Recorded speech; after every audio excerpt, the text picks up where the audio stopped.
Hi friend, welcome back my শিল্পী kitchen. প্রথমে রান্না করেছি গরম ভাত,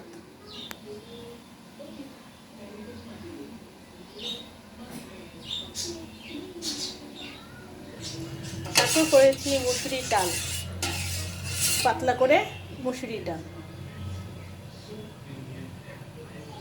করেছি, মিষ্টি কুমড়া ভাজা,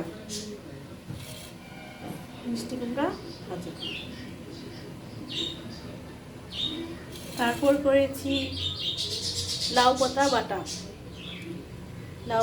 বাটা, পেঁয়াজ রসুন দিয়ে বাটা করেছি। তারপর করেছি ভেজ তরকারি, ফুলকপি গাজর আলু দিয়ে ভেজ তরকারি। এই দেখো, তোমরা রুটির সঙ্গেও খেতে পারো, ভাতের সঙ্গেও খেতে পারো, যেটা খুশি। তারপর করেছি ডিমের তরকারি, ডিমের ঝোল, আলু সিদ্ধ করে এই ডিমের ঝোল করছি। এই দেখো,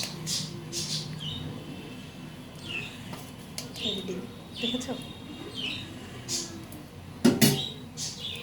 তারপর করেছি ডিমের অমলেট, আমার মেয়ের জন্য ভালো করেছি। আপনাদের যদি ভালো লাগে তাহলে লাইক করবেন, শেয়ার করবেন, কমেন্ট করবেন আর সাবস্ক্রাইব করে দিবেন। Thank you.